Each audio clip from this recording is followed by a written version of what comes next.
ओम जय श्री कृष्णा। बच्चों स्वागत है आपका आपके अपने प्यारे चैनल कुमार क्लासेस में। बच्चों आज हम डिस्कस करेंगे जावा का एक बहुत ही इंपॉर्टेंट टॉपिक जिसका नाम है स्ट्रिंग। बच्चों बहुत ही इजी टॉपिक है, बहुत ही प्यारा टॉपिक है और एग्जाम पॉइंट ऑफ व्यू से भी बहुत इंपॉर्टेंट है। इसमें से भी 15 से 20 नंबर तक के क्वेश्चंस पूछे जा सकते हैं। तो बच्चों इसलिए इस टॉपिक को ध्यान से आपको समझना है। चलिए स्टार्ट करते हैं स्ट्रिंग से। तो बच्चों स्ट्रिंग क्या होती है मैं आपको बताता हूँ। String is a sequence of characters. एक स्ट्रिंग एक सीक्वेंस ऑफ कैरेक्टर्स है। हम काफी सारे कैरेक्टर्स को मिलाकर एक सीक्वेंस ऑफ कैरेक्टर्स को मिलाकर स्ट्रिंग बनाते हैं। We store string by following method. बच्चों हम स्ट्रिंग को फॉलोइंग मेथड से स्टोर कर सकते हैं। सबसे पहले हम देखिए बच्चों क्या यूज करते हैं। सबसे पहले तो हमें स्ट्रिंग का टाइप लेना पड़ेगा, स्ट्रिंग का डेटा टाइप। अगर हमें एक स्ट्रिंग को स्टोर करना है तो हमें पहले स्ट्रिंग लिखना पड़ेगा। जैसे हम इंट आई लिखते थे, फ्लोट लिखते थे, डबल लिखते थे, उसी तरीके से अगर हमें किसी वर्ड को स्टोर करना है तो हमें स्ट्रिंग लिखना पड़ेगा उससे पहले। ये हमारा इसका डेटा का टाइप हो गया। str हमारा वेरिएबल का नाम हो गया बच्चों यहाँ पे। तो स्ट्रिंग हमारा डेटा टाइप हो गया, str वेरिएबल का नाम हो गया। और तरीका है sc डॉट नेक्स्ट लाइन। बेटा sc हमारा ऑब्जेक्ट है स्कैनर क्लास का जो हम बनाते थे। तो नेक्स्ट लाइन का मतलब क्या है बच्चों, अगर हमें पूरी लाइन स्टोर करनी है, जैसे कि मैं आपको एग्जाम्पल देता हूँ कि Ram is a good boy, ये पूरी लाइन है। अगर मुझे पूरी लाइन स्टोर करनी है तो मैं यूज करूंगा sc डॉट नेक्स्ट लाइन, क्योंकि ये स्पेस भी इंक्लूड कर लेता है। बच्चों कई बार आपने बहुत से प्रोग्रामों में देखा होगा कई जगह बच्चे sc डॉट नेक्स्ट लिखते हैं। बच्चों आप ये लिख सकते हो, लेकिन इससे क्या होगा, ये केवल सिंगल वर्ड को ही ले पाएगा। मान लीजिए आपने डाला Ram is a good boy और आपने sc डॉट नेक्स्ट लगा दिया, तो वहां पे सिंगल वर्ड लेगा, खाली राम लेगा, is a good boy space is a good boy नहीं लेगा। तो बच्चों इसलिए मैं आपको रिकमेंड करूंगा आप अधिकतर अपने हर प्रोग्राम में sc डॉट नेक्स्ट लाइन लगाएं स्ट्रिंग को रीड करने के लिए। बच्चों देखो ये मेमोरी में रिप्रेजेंट कैसे होती है। It represents in memory like this. बच्चों जैसे आपने लिखा, हमने मान लीजिए स्ट्रिंग में एक वर्ड स्टोर करना चाहा कंप्यूटर, तो मेमोरी में वो कैसे जाएगा। देखिए मेमोरी में एक बॉक्स बन जाएगा इस तरीके से, जैसे एरे का बनता था, और इसके 0 इंडेक्स पे सी, 1 इंडेक्स पे ओ, ऐसे कंप्यूटर पूरा आ जाएगा और 7 इंडेक्स तक इसका पूरा फिल हो जाएगा। और देखिए यहाँ पे जो आप देख रहे हैं ये लास्ट में नल होता है, ये मेमोरी में रिप्रेजेंटेशन के लिए मैंने दिखाया है। ये वैसे प्रोग्रामिंग हम शामिल नहीं करते, पर ये मेमोरी के अंदर रिप्रेजेंट होता है लास्ट में नल। बच्चों एक बात ध्यान रखनी है, जो इंडेक्सिंग होती है वो हमेशा लेंथ से कम होगी, क्योंकि इंडेक्सिंग हमारी 0 से स्टार्ट होगी। तो लेंथ हमेशा, जैसे मान लीजिए अगर मैं इस वर्ड की कंप्यूटर वर्ड की लेंथ निकालूंगा तो वो 8 आएगी, लेकिन जब आप इसकी इंडेक्सिंग करोगे तो वो 7 तक पहुंचेगी, क्योंकि इंडेक्सिंग हमेशा एक कम रहेगी, 0 से स्टार्ट होती है। तो बच्चों देखिए it represents in memory like this, मैंने आपको बता दिया। मैंने सपोज स्ट्रिंग में sc डॉट नेक्स्ट में एक वर्ड इनपुट कराया था कंप्यूटर, तो वो मेमोरी में कंप्यूटर इस तरीके से गया, इंडेक्सिंग उसकी 0 से 7 तक ऐसे हुई है भैया। अब देखो बच्चों हम कुछ फंक्शंस डिस्कस करते हैं स्ट्रिंग के जो प्रोग्राम में यूज होंगे। पहला फंक्शन है बच्चों लेंथ। किसी भी स्ट्रिंग की लेंथ निकालने के लिए हमें लेंथ फंक्शन लगाना पड़ेगा। अब हमें क्या पता, जो हमने वर्ड डाला है यूजर से इनपुट से कीवर्ड से कीबोर्ड से जो वर्ड डाला है उसकी लेंथ क्या होगी, क्योंकि हमें उसी पे तो काम करना होगा। तो इसके लिए हम लेंथ फंक्शन यूज करते हैं बच्चों। तो it calculates the length of a string. Example देखो, स्ट्रिंग str मैंने कंप्यूटर लिया, क्योंकि वो लेंथ होगा तो वो एक नंबर होगा, इंटीजर टाइप होगा, तो मुझे इसलिए वेरिएबल यहाँ पे इंट लेना पड़ा। तो int k is equal to str dot length. इसे फंक्शन को लगाने का तरीका है str डॉट लेंथ। तो बच्चों जैसे आप str डॉट लेंथ लगाओगे तो वो कंप्यूटर वर्ड की लेंथ निकालेगा। देखो बच्चों 1 2 3 4 5 6 7 8, तो के में कितना आ गया 8। इसने कंप्यूटर वर्ड की लेंथ को निकाल दिया। बच्चों अब हम डिस्कस करते हैं इसका दूसरा फंक्शन। दूसरा फंक्शन है बच्चों इसका हमारा कैर एट। बहुत ही इंपोर्टेंट फंक्शन है बच्चों। ये रिटर्न करता है characters from the given index. किसी भी गिवन इंडेक्स का एक कैरेक्टर रिटर्न करता है। जैसे कि मान लीजिए मेरे पास स्ट्रिंग str में कंप्यूटर है, तो अभी कोई कैरेक्टर रिटर्न करेगा तो स्टोर करने के लिए कौन होना चाहिए, एक कैरेक्टर होना चाहिए, क्योंकि जैसा ये रिटर्न करेगा उस टाइप का हमारे पास डेटा टाइप होना चाहिए। तो ये कैरेक्टर रिटर्न करेगा, तो इसलिए हमने कैर सी लिया। कैर का सी छोटा रहेगा बच्चों, स्ट्रिंग का एस बड़ा रहेगा। तो char c is equal to str dot char at 3। ये बताना चाह रहा है कि तीसरे इंडेक्सिंग पे ये बताओ कौन सा कैरेक्टर होगा। बच्चों कई बार बच्चे कंफ्यूज हो जाते हैं, वो सोचते हैं कैर एट 3 का मतलब वो ऐसे शुरू कर देते हैं 1 2 3। बच्चों ये नहीं करना। ये जब आप इस तरह से बात करते हो तो कंप्यूटर में मेमोरी में ये इंडेक्सिंग होती है 0 से स्टार्ट। तो कंप्यूटर जब मेमोरी में जाएगा तो इंडेक्सिंग उसकी 0 से स्टार्ट होगी। जब आप बात करोगे कैर एट 3 की, तो इसका मतलब है 3 नंबर पे कौन सा, 3 इंडेक्स पे कौन सा कैरेक्टर, दैट इज पी। देखो बच्चों यहाँ पे सी में आएगा पी। ठीक है बच्चों, ध्यान रखना है। लेंथ काउंटिंग 1 से स्टार्ट होती है, इंडेक्सिंग हमारी 0 से स्टार्ट होती है। इसके बाद बच्चों हमारा एक फंक्शन होता है इंडेक्स ऑफ। ये बताता है कि इंडेक्स ऑफ ए कैरेक्टर, ये कि भाई कौन से करेक्टर का इंडेक्स क्या है। मान लीजिए P है, M है, तो ये it return the index of a character. ये करेक्टर का इंडेक्स आपको देता है। जैसे मान लीजिए हमारे पास स्ट्रिंग कौन सा है, कंप्यूटर है, वो आपसे पूछ रहा है बताओ P का इंडेक्स क्या होगा बच्चों। तो देखो P का इंडेक्स यहाँ पे क्या है 3, तो P का इंडेक्स 3 हो गया। इससे आपको पता लग गया होगा बच्चों इंडेक्स ऑफ क्या काम करता है, किसी भी करेक्टर का इंडेक्स बता देता है। तो और इंडेक्स में आई आपको बेटा बड़ा रखना है, ध्यान रखना है। ठीक है बच्चों, तो ध्यान रखना है str.index, सॉरी बच्चों, ये जो हमारा ये वाला इंडेक्स है इसका आई तो में छोटा रखना है बच्चों। ये थोड़ा सा लास्ट इंडेक्स ऑफ में हो गया था, इंडेक्स ऑफ का आई आपको बेटा छोटे रखना है। ठीक है ना, ये इंडेक्स ऑफ का ही छोटे रखना है। तो इंडेक्स ऑफ फंक्शन है आपका, ये आपका लगाना है str.index ऑफ p। तो ये आपको बता देगा p इंडेक्स आपका, p करेक्टर आपका कौन सा इंडेक्स पे, जो कि आपका 3 नंबर पे आएगा। इसके बाद बच्चों लास्ट इंडेक्स ऑफ, तो बेटा इस वाले लास्ट इंडेक्स में जो आई होगा वो कैपिटल होगा बच्चों। देखो ये बहुत ही इंपोर्टेंट फंक्शन है, return the last index of character. ये बताता है कि लास्ट में उस करेक्टर का इंडेक्स क्या होगा। जैसे मान लीजिए आप देखिए यहाँ पे हमने स्ट्रिंग में क्या लिया, मलयालम ले लिया बच्चों। अब मलयालम में ए देखो कितनी बार आया, यहाँ पर भी ए है, यहाँ पर भी है, कई बार ए आया। तो मुझे लास्ट में पता करना है कि सबसे लास्ट में ए कहाँ पर आया। तो बच्चों देखो यहाँ पे सबसे लास्ट में 7 नंबर पे आया, देखो 0 1 2 3 4 5 6 7 8। तो यहाँ पे 7 नंबर पे सबसे लास्ट में ए आया, तो इंडेक्स ऑफ ए हमारा, इसका लास्ट इंडेक्स कितना गया बच्चों, 7 आ गया। इसके बाद बच्चों हमारा होता है सब स्ट्रिंग, ये मोस्ट इंपोर्टेंट फंक्शन है, अधिकतर प्रोग्राम हम इसी से बनाते हैं। तो बच्चों देखो ये बताता है कि किसी भी स्ट्रिंग का पार्ट, ये किसी भी स्ट्रिंग का पार्ट हमें लौटाता है। जैसे कि हमारी स्ट्रिंग कौन सी होगी, कंप्यूटर हो गई। हमने सब स्ट्रिंग 3, हमने तीसरे इंडेक्स से सब स्ट्रिंग को मांग लिया।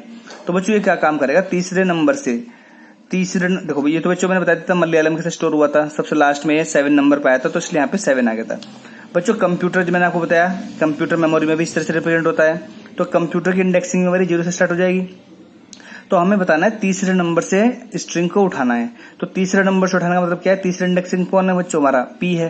तो देखो PUTER, तो यहाँ से इसने सब स्ट्रिंग तीसरे नंबर से, तीसरे इंडेक्स से स्ट्रिंग को अलग कर दिया। सब स्ट्रिंग मतलब स्ट्रिंग का पार्ट, तो इसने स्ट्रिंग को अलग कर दिया तीसरे इंडेक्स से, तो डिस्प्यूटर हमारा आ गया बच्चों। इसके बाद हम इसका दूसरा फंक्शन पढ़ते हैं जो कि बहुत ही अच्छा है, सब स्ट्रिंग का ही पार्ट है वो, कि अगर आपको रेंज में उठाना हो। जैसे मान लीजिए हमारा स्ट्रिंग कैसा है, कंप्यूटर है, आपको सब स्ट्रिंग तो उठानी है लेकिन एक रेंज में उठानी है कि 3 से 6 तक उठाओ।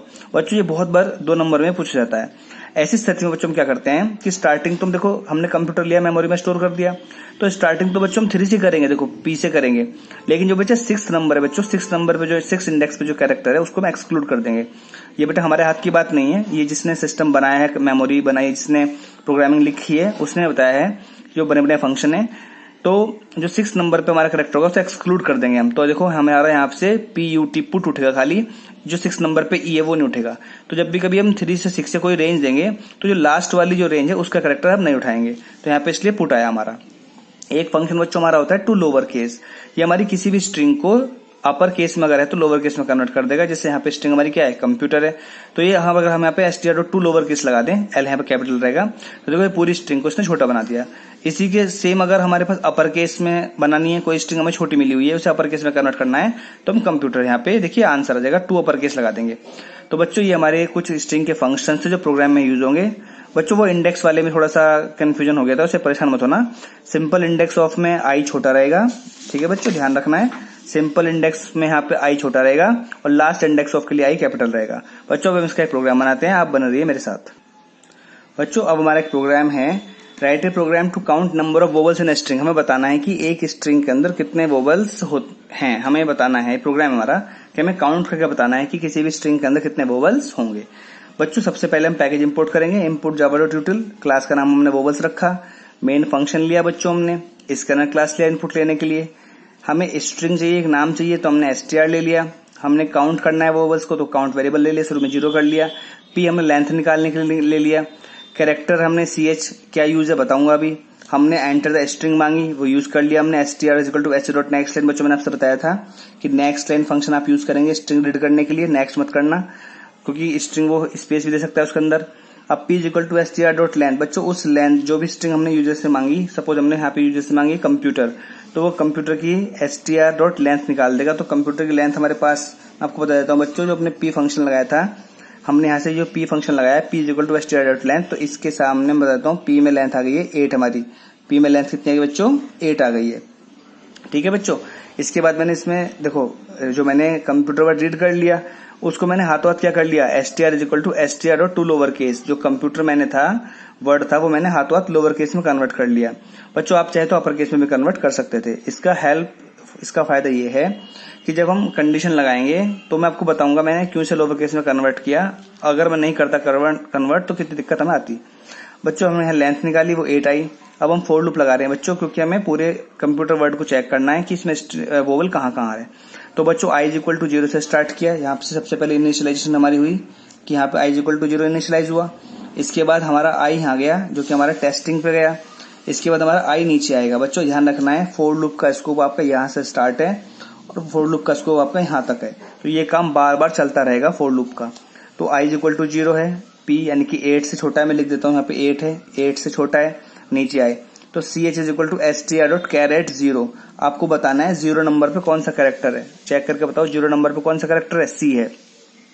तो बच्चों 0 नंबर पे c कैरेक्टर है, तो आपके पास ch में c आ गया। ch में कितना गया बच्चों, पहली बार में ध्यान रखो c आ गया। अब आप चेक करो क्या ch आपका a के बराबर है, नहीं, और लगा रखा बच्चों, ये और का साइन है। क्या ch आपका e के बराबर है, यानी कि c आपका e के बराबर, नहीं। क्या c आपका i के बराबर है, नहीं। क्या c आपका o के बराबर है, नहीं। क्या c आपका u के बराबर, नहीं। तो कोई सी भी कंडीशन ट्रू नहीं हो रही है। इसका मतलब इफ के साथ जो भी लाइन अटैच होती है वो तभी चलती है जब कंडीशन ट्रू होती है।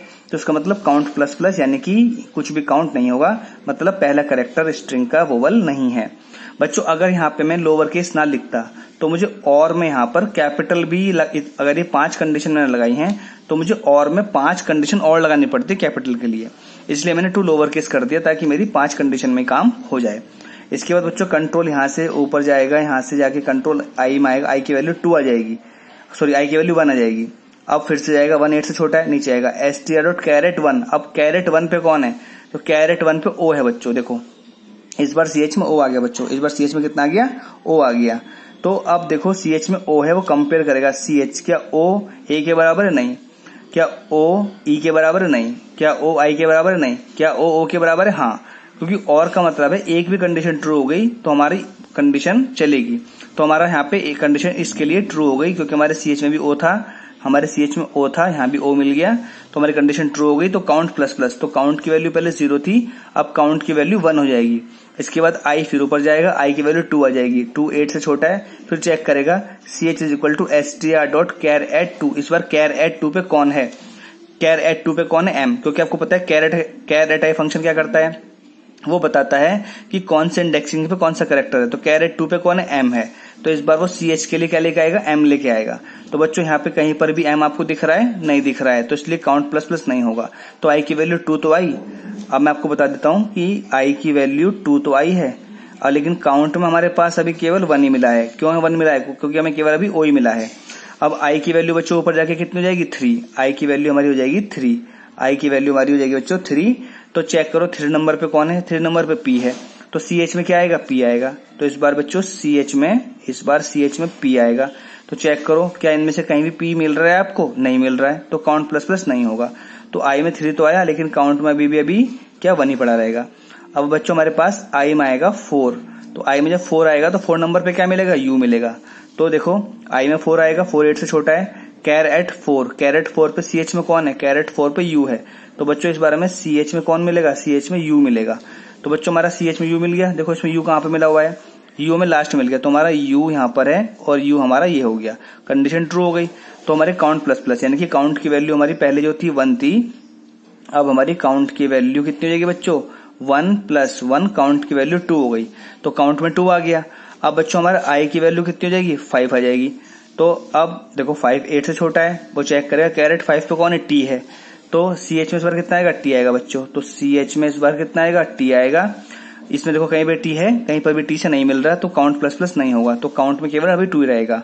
अब i की वैल्यू बच्चों कितनी हो जाएगी, i की वैल्यू बच्चों हमारी हो जाएगी 6। तो देखो बच्चों 6 नंबर पे कौन है, e है, तो हमारे जब i में 6 आएगा, 6 8 से छोटा है, नीचे आएगा, ch में कितना है, e है, तो बच्चों इस बार ch में कितना आ गया, e आ गया। तो देखो बच्चों उसमें कहीं पर e है, e यहाँ पर हो गया, तो यहाँ पे से e मिल गया।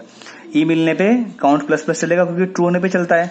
तो काउंट की वैल्यू कितनी हो जाएगी बच्चों, हमारी काउंट की वैल्यू हमारी यहाँ से अब हो जाएगी 2 + 1 दैट इज 3। काउंट की वैल्यू हमारी 3 हो जाएगी। तो i में 6 आएगा, काउंट में 3 हो जाएगी।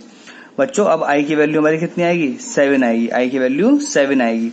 तो देखो 7 तो 8 से छोटा है, C H is equal to str dot char at 7 number पे कौन है, 7 नंबर पे r है, तो इस बार सी एच में r आएगा बच्चों, इस बार सी एच में यहाँ पे हमारे पास r आएगा, तो r तो इसमें कहीं पे भी नहीं है, तो हमारा काउंट नहीं बढ़ेगा, तो काउंट हमारा कितना रहेगा बच्चों, काउंट हमारा केवल 3 रहेगा। अब i प्लस प्लस आई की वैल्यू 8 आ जाएगी, तो हमारा 8 तो इसमें है ही नहीं, तो 8 लेस देन 8 कंडीशन फॉल्स होगी, तो हमारे इस फोर लूप से हम बाहर आ गए। तो हम लोग क्या लेके आए, काउंट की वैल्यू को हम 3 लेके आए बच्चों, तो हमने काउंट कर लिया। देखो आप अगर कंप्यूटर को ध्यान से देखो तो 1 2 3 3 वोबल्स हैं और काउंट में हमारे पास कितना है, काउंट में 3 है, तो बच्चों हमारे पास काउंट में 3 आया, तो हमने लिख दिया the number of vowels is equal to 3, तो हमारा आंसर आ जाएगा यहाँ पे 3, तो हमारे 3 वोबल्स इसमें हो गए। बच्चों होप आपको ये वीडियो हेल्पफुल नजर आई होगी। बच्चों अगर आपको ये वीडियो हेल्पफुल नजर आई है तो आप अपने प्यारे वीडियो को शेयर कीजिए, ज्यादा से लाइक कीजिए बच्चों।